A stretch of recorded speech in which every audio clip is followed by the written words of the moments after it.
But the Jews had bought their way out for the incredibly small price of 30,000 gold ducats. Those who had not embraced Christianity, he thought, 170,000 now lost souls, were being set free upon the rest of the world to work their evil. Torquemada's old heart pounded, recalling the evening when he had confronted Ferdinand and Isabella, crying to them as he threw his crucifix on their dinner table, "Will you, my king and queen, do as Judas has done and betray your lord for money?" If they had not been the king and queen of Spain, he would have had them put to the question for their actions. The blue veins in his wrinkled hands nearly burst with tension as one hand attempted to strangle the other in his passion for justice. His meditations were interrupted by the entrance of Fray Francisco Morella, a good and valued servant of the Lord. The man was still in his 20s and destined for great things in the Church, if his past history of service to the Inquisition was any indication. He entered the office on sandaled feet, his brown, homespun robe rustling softly as he approached the Inquisitor General. "Father, I am sorry to interrupt you at this hour, but we have found something which I think merits your personal attention." Torquemada leaned back, sucking in a deep breath and releasing it slowly. This helped him regain his composure. Weary as he was, he smiled at his faithful aide. "What is it, Brother Francisco, that keeps you awake this night?" Francisco wrung his hands in consternation. "Father, I believe we have found a sorcerer. In all our years, I have never seen one who more surely has the mark of the beast upon him."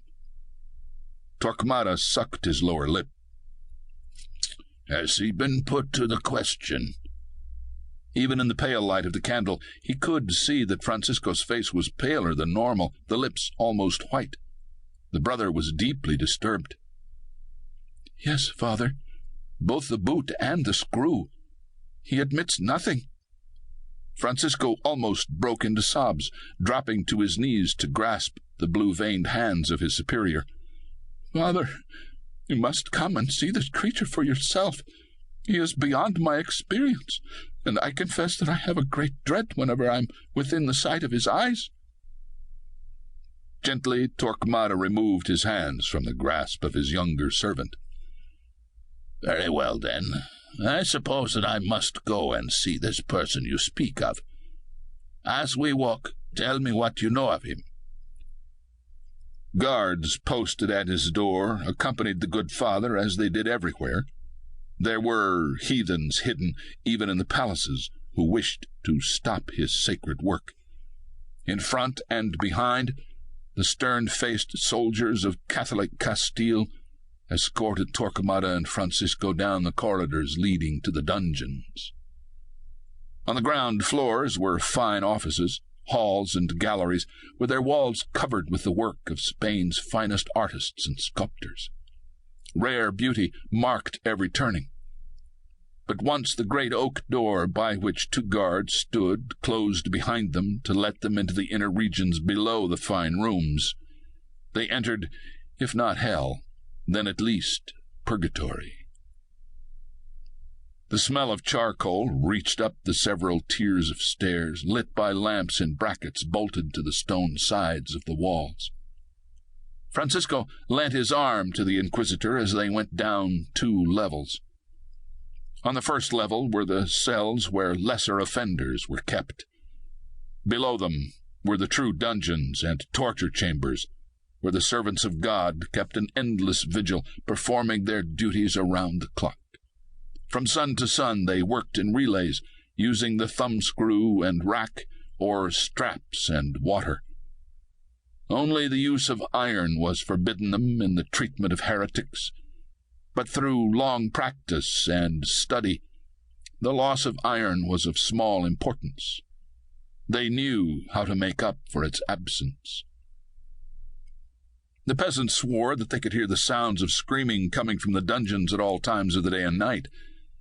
But if it grew too loud, it was said that a block of wood was forced between the jaws, stopping most of the outcries. Those who were returned to their cells were usually too exhausted to do more than whimper in their sleep. The dungeon carried in its damp, smoke-streaked stones the aura of pain. One prisoner caught a quick glimpse of the sharp profile of Torquemada as he descended to the main chamber. That one look was enough to cause the man to loose his bladder upon himself, sending him back to the pile of filthy straw that served as his bed, to whimper and pray for mercy from someone, anyone. As they neared the bottom steps, Fray Francisco filled in the details which had brought this new prisoner to their attention. The man had been arrested by soldiers for riotous behavior in a tavern well known for its bad reputation, but it was tolerated on the waterfronts as a necessary evil, as long as the evil was kept within the tavern's own walls. This person had carried a fight into the streets, mauling several citizens and breaking the arm of one of the soldiers when he arrested him. During the confrontation, the man's tunic had been ripped from his body, exposing him to the eyes of the soldiers.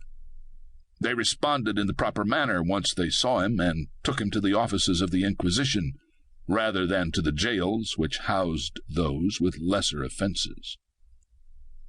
"I must warn you, Father," Francisco said nervously to Torquemada. "This man has a most vile aspect in both body and speech. He blasphemes with every other word, and when I tried to offer him solace in the name of Jesus, he told me to take my crucifix and to perform the most abominable rites with it." At this hour, no one was being put to the question. Only 2 jailers and the night warden were to be seen, half dozing as they watched over their charges. When the footsteps of Torquemada and Francisco were heard, the warden came rapidly to his feet, rousing his dozing aides, bowing profusely, eager to serve his master. "Where is the one who insulted Fray Francisco?"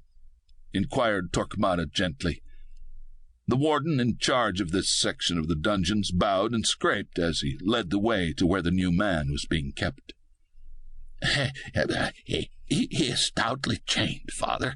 For certain he's a strong brute, such as I've seldom seen. If he hadn't been drunk, I don't think even my 3 good men could have gotten the shackles on him."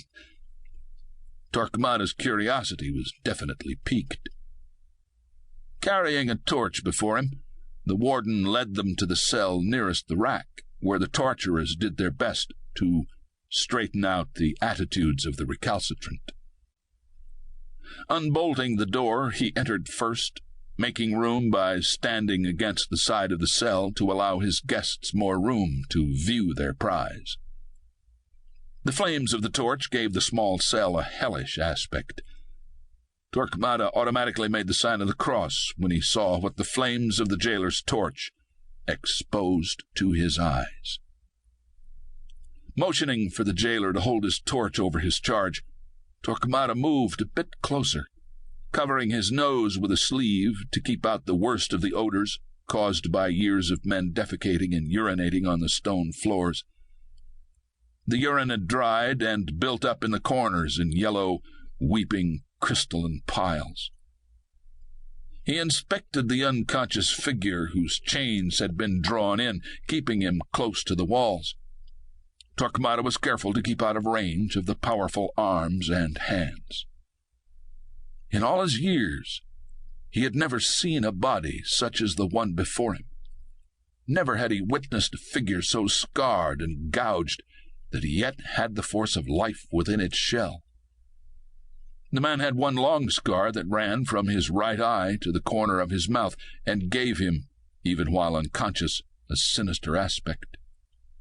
To the mind of Torquemada, this man should have died a dozen times over. That much he knew from his long experience in the service of the Church as Grand Inquisitor. His duties required a fair knowledge of anatomy, and what the human body could endure before the flesh gave up the spirit. This thing before him, huddled against the stones of the cell, should have been dead. A shiver ran